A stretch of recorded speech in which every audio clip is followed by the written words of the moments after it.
Kilmar Armando Abrego Garcia, a 22-year-old Salvadoran immigrant, found himself at the heart of a political firestorm in March 2025. He was deported to El Salvador, his home country, amidst claims of his alleged affiliation with MS-13, a notorious gang. The Trump administration defended the decision, citing national security concerns. However, the deportation sparked outrage among immigration advocates who questioned the evidence and criticized the administration's hardline immigration policies. The case became a flashpoint in the ongoing debate about immigration enforcement, gang violence, and due process.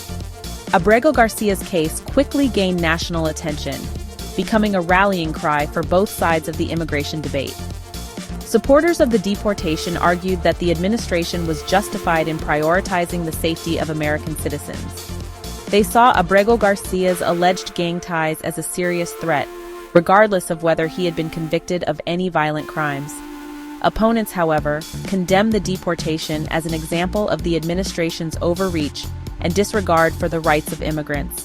They questioned the validity of the evidence against Abrego Garcia and argued that he was being used as a scapegoat to advance a politically motivated agenda. The controversy surrounding Abrego Garcia's deportation highlighted the complexities of immigration law and the challenges of balancing national security concerns with the rights of individuals. It also underscored the deep divisions within American society over immigration and the role of the government in addressing gang violence. As the legal battle over Abrego Garcia's fate continued, the case served as a stark reminder of the human cost of these contentious debates. The Trump administration, through representatives like Attorney General Pam Bondi, vehemently defended Abrego Garcia's deportation.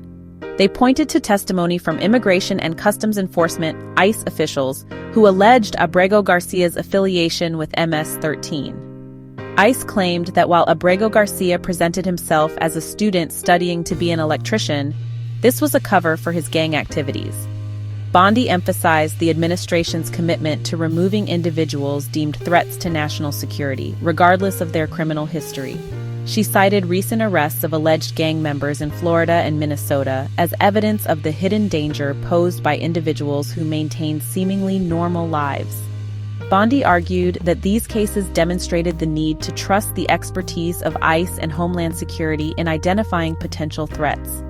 The administration maintained that Abrego Garcia's deportation was necessary to protect American citizens from the dangers posed by MS-13, a gang known for its brutality and involvement in drug trafficking, extortion, and violence. The administration's arguments resonated with some segments of the population, particularly those who had been personally affected by gang violence or who held strong views on immigration enforcement. They applauded the administration's tough stance and its willingness to prioritize the safety of American citizens over the rights of individuals they perceived as dangerous outsiders.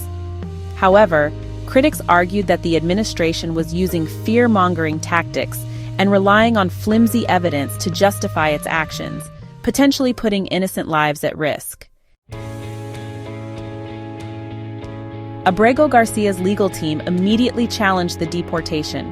They argued that their client, who had arrived in the United States as an unaccompanied minor fleeing gang violence in El Salvador, had no criminal record and posed no threat to the United States. Furthermore, they highlighted a 2019 ruling by a U.S. judge that granted Abrego Garcia withholding of removal status, recognizing the danger he faced if returned to El Salvador. The deportation was further complicated by an embarrassing administrative error. The Trump administration acknowledged that Abrego Garcia had been mistakenly sent to CICOT, a notorious high-security prison in El Salvador, instead of being released upon arrival.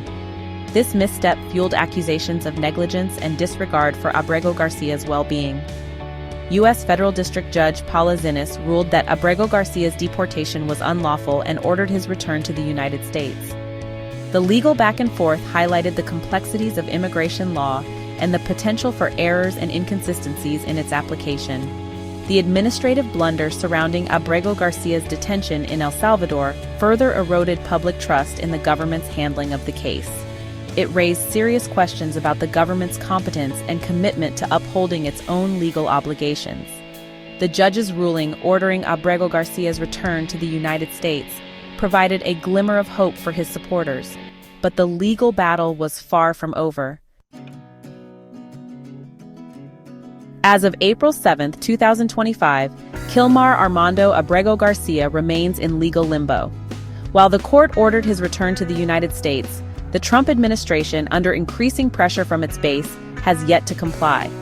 White House Press Secretary Caroline Leavitt doubled down on the administration's stance, calling Abrego Garcia an illegal criminal Mississippi, 13 leader and human trafficker. Vice President J.D. Vance echoed Leavitt's sentiments, accusing Democrats and the media of prioritizing the well-being of a potentially dangerous individual over the safety of American citizens. He pointed to cases of American citizens who had been victims of crimes committed by undocumented immigrants, arguing that these were the stories that deserved attention and outrage. Abrego Garcia's case became a proxy battle in the larger partisan war over immigration. The ongoing saga of Kilmar Armando Abrego Garcia lays bare the human cost of America's broken immigration system. It highlights the challenges of balancing national security concerns with the rights of individuals, the influence of political rhetoric on policy decisions, and the deep divisions within American society over how to address these complex issues. As Abrego Garcia awaits his fate, his case serves as a stark reminder of the urgent need for comprehensive immigration reform that prioritizes both justice and compassion,